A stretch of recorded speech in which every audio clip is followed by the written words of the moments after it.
Running stage वो stage होती है जिसमें बच्चे इंडिपेंडेंटली चल लेते हैं, जिस प्रकार से हम लोग बिना सोचे समझे चलते हैं। हमारे बच्चे जब रनिंग स्टेज में आते हैं तो वो अपने हाथों का प्रयोग अपने आप को बैलेंस करने के लिए नहीं करते, वो अपने पूरे पैरों को जमीन पर रखते हैं और आसानी पूर्वक चलते हैं। जब बच्चे स्टैंडिंग स्टेज में होते हैं तो वो अपने पंजों के बल पर चलने का प्रयास करते हैं, साथ ही साथ अपने हाथों का प्रयोग करते हैं अपने आप को बैलेंस करने के लिए। आपको कैसे पता चलेगा कि आपका बच्चा अब रनिंग स्टेज में पहुंचा है या नहीं? इसके लिए आप अपने बच्चों को कोई छोटा फल या छोटा खिलौना दे दें।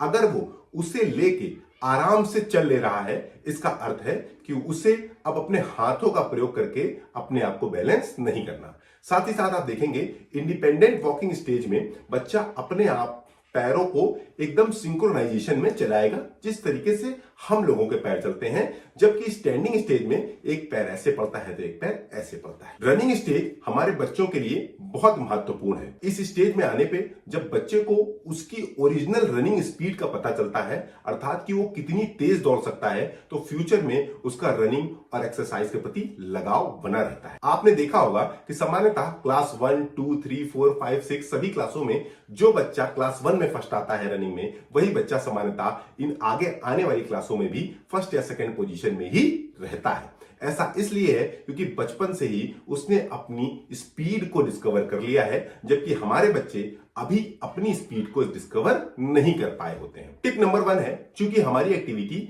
रनिंग से रिलेटेड है, दौड़ने से रिलेटेड है, तो आप अपने घर में एक बड़े स्पेस की तलाश करें। अगर घर में हॉल है तो अच्छा है, अगर घर के बाहर कोई गार्डन है तो और भी अच्छा है। अगर ये दोनों चीजें नहीं है तो घर के कमरे भी हमारे बच्चों के लिए पर्याप्त हैं, क्योंकि हमारे बच्चे अभी बेहद छोटे हैं। टिप नंबर 2 है कि कभी भी रनिंग करने से पहले हमें टारगेट चाहिए होता है कि हमें कहां पहुंचना है। जैसे 100 मीटर रनिंग है तो 100 मीटर बाद हमें यहां पे रुकना है, या 1 किलोमीटर रनिंग होती है तो 1 किलोमीटर के बाद हमें वहां पे रुकना है। तो एक टारगेट फिक्स होना चाहिए। इसी तरह से शुरुआत में रनिंग करते हुए भी हमें अपने बच्चों का टारगेट फिक्स कर देना चाहिए। अगर कमरे में रनिंग कर रहे हैं तो जिस जगह से आप रनिंग कर रहे हैं और किस जगह तक आपको जाना है ये फिक्स होना चाहिए, या सामने वाली दीवार को छूना है और फिर वापस अपनी जगह आना है, ये भी फिक्स होना चाहिए। टिप नंबर 3 है कि हमारी एक्टिविटी का जो मेन उद्देश्य है कि हमें अधिक से अधिक स्पीड पानी है और अधिक से अधिक दूरी भी चलाना है, जिससे हमारे बच्चों की फिजिकल इंड्योरेंस पावर और क्षमता बढ़ती जाए। इसके लिए हमें अगर शुरुआत में 2-3 चक्कर लगा रहे हैं तो धीरे धीरे अपने चक्करों की संख्या बढ़ा के 4 या 5 करनी है। टिप नंबर 4 है, जो भी टारगेट हम लोगों ने डिसाइड किया है उसे हमें पूरा करना ही करना है। ऐसा इसलिए क्योंकि हमारे बच्चों की ये बचपन से आदत होनी चाहिए कि जो भी कार्य वो शुरू करें उसे उन्हें खत्म करना ही करना है। साथ ही साथ ऐसा करने से उनको गोल सेटिंग का भी महत्व समझ में आता है। गोल सेटिंग करनी है और उस गोल को अचीव करना है। ऐसा करने से वो एक बेहद अलग व्यक्तित्व के इंसान बन जाते हैं।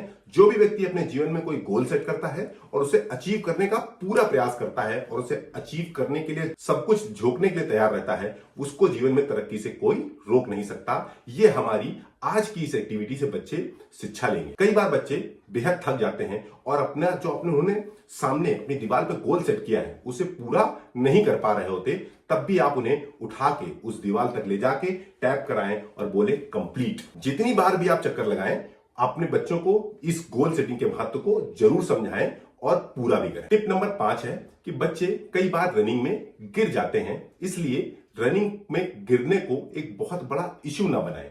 बच्चे गिरेंगे, फिर उठेंगे, फिर गिरेंगे, फिर उठेंगे। ऐसा करके ही वो अपनी सबसे मैक्सिमम स्पीड को पा पाएंगे।